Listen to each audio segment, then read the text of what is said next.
if you're going for immigration purposes, then certain countries might ask you for band 6, while other countries might ask you for a higher band. People who are more proficient with computers should give computer based exam as the typing speed is good.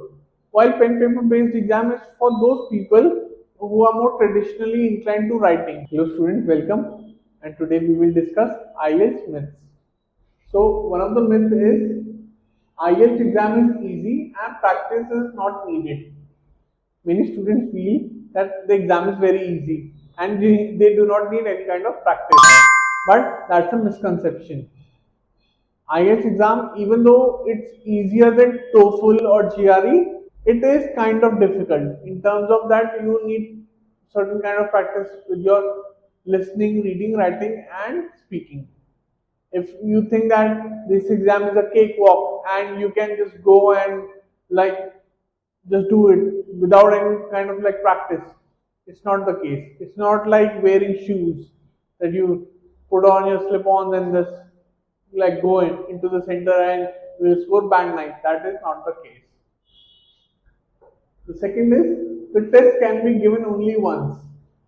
The test can be given multiple times, but there is a gap.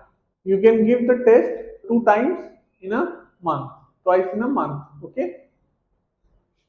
Third one is band 6 is required to pass the test. Well, band 6 is encouraged, but the number of bands that are required will be dependent upon your case.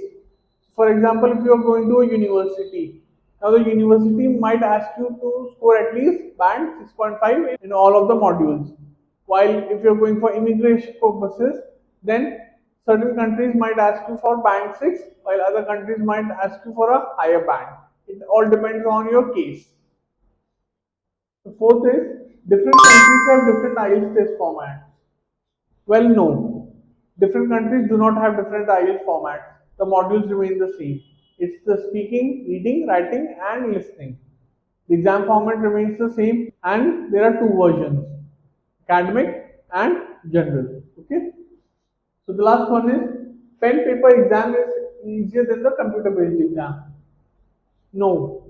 The pen paper exam has its own difficulties and the computer based exam has its own difficulties. People who are more proficient with computers should give computer based exam as the typing speed is good. While pen paper based exam is for those people who are more traditionally inclined to writing or who are more traditionally inclined towards looking at a piece of paper and then solving the question. So these are some of the myths for the IELTS test. I hope you enjoyed this video and thank you for watching. Bye. So if you like this video, please make sure to hit the like and subscribe button